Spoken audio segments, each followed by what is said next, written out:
और जब यह ईमान नसीब हो गया, अब इस ईमान की हिफाजत जरूरी है। मादियत का दौर है, फितनों का दौर है। इस फितनों के दौर में ईमान की हिफाजत जरूरी है। अगर ईमान का तहफ्फुज चाहते हो तो यह नुक्ता समझ के जाओ, मिला हुआ ईमान बचता भी बारगाहे मुस्तफा के अदब के सिले में है। आइए इस पर फिर सूरतुल हुजुरात की तरफ चले। आया करीमा नंबर 2 का मुताला करें। मालिक कायनात इरशाद फरमा रहा है, या अय्युहल्लज़ीना आमनू ला तरफ़ऊ अस्वातकुम फ़ौक़ा सौतिन नबी। अल्लाह फरमाता है, ईमान वालो, मेरे महबूब की बारगाह में जाओ तो अपनी आवाजों को मेरे महबूब की आवाजों से ऊंचा न करना। अपनी आवाजों को ताजदार कायनात की आवाज से ऊंचा न करना। अब ज़हन सवाल करेगा, मौला तू ईमान वालों को मुतवज्जे करके क्यों फरमाता है कि महबूब की आवाजों से आवाज ऊंची न करना? मौला जो मोमिन है वो तो अदब करने वाला होता है। थोड़ा ज़हन पे जोर डाले, सोचे। बेअदब तो काफिर होगा, गुस्ताख तो मुशरिक होगा। जिसने कलीमा पढ़ लिया तो क्या वो भी कभी बेअदबी का सोचेगा? माअल्लाह। बोले, मोमिन कभी बेअदबी का तसव्वुर भी नहीं कर सकता। तो मौला फिर ईमान वालों को बार बार खिताब करके क्यों फरमाता है मेरे महबूब की बारगाह का अदब करो?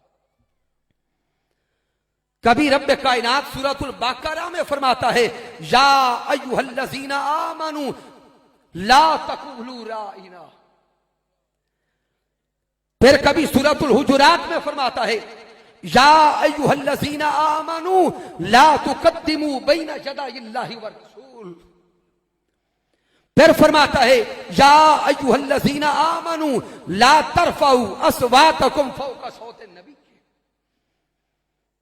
रब्ब कायनात बार बार ईमान वालों को मुतवज्जे करके ताजदार कायनात की बारगाह का अदब सिखा रहा है और यह राज समझा रहा है। ईमान वालों, जो ईमान तुम्हें मिल चुका है, नसीब हो चुका है, अगर इस ईमान की हिफाजत चाहते हो तो ईमान का तहफ्फुज भी बारगाह मुस्तफा के अदब से मिलेगा। ला तरफ़ऊ अस्वातकुम फ़ौक़ा सौतिन नबी वला तजहरू लहू बिल कौली कजहरी बादिकुम लिबाद। रब फरमाता है, मेरे महबूब को इस तरह आवाज दे के कभी ना बुलाना जैसे आपस में एक दूसरे को बुलाते हो। अन तहबत आमालुकुम व अंतुम ला तशऊरून। रब फरमाता है, अगर मेरे महबूब की बारगाह की हल्की सी भी बेअदबी कर बैठे तो जिंदगी के सारे अमाल जाया कर दूंगा। जिंदगी की सारी नेकियां तबाह बर्बाद हो जाएंगी। अगर बारगाह मुस्तफा की हल्की सी बेअदबी हो गई तो सारी जिंदगी की नेकियां जाया हो जाएंगी। अगर 100 साला जिंदगी है, उसमें नमाजें हैं, तहज्जुद हैं, रोजे हैं, ज़कात है, हज है, सदकात है, दाढ़ी जुब्बा कुब्बा है, मदारिस सब कुछ है, लेकिन दूसरी तरफ अगर हबीब की बारगाह की बेअदबी कर बैठे, रब फरमाता है 100 साला जिंदगी की सारी नेकियां तबाह कर दूंगा। व अंतुम ला तशऊरून, और शऊर तक नहीं आने दूंगा।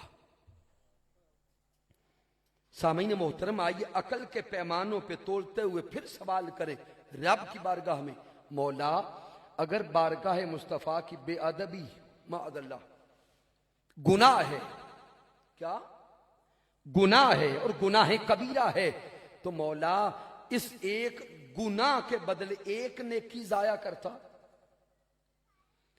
ए मौला, चले तू बड़े जलाल में नजर आ रहा है, तू 1000 नेकियां जाया कर देता। चले बड़ा गुनाह हो गया,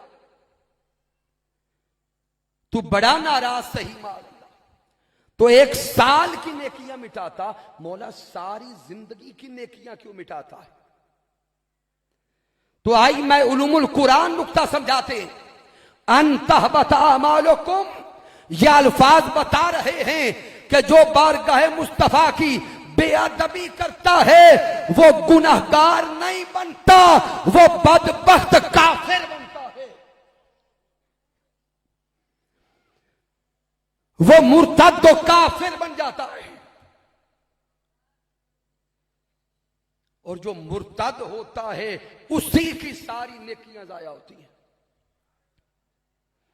और आगे मेरे अल्लाह ने फरमाया व अंतुम ला तशउरून, सब कुछ बर्बाद कर दूंगा और शऊर भी नहीं आने दूंगा।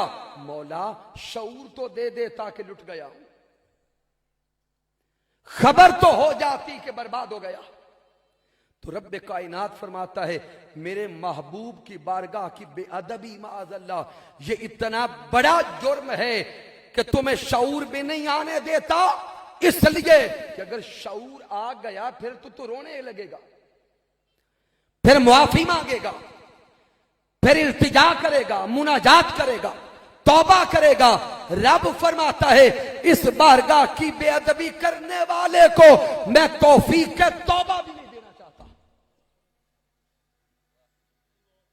सामीन मोहतरम, कुरान ये नुक्ता समझा रहा है कि जो महबूब की बारगाह का बेअदब है उसका ईमान नहीं बचता।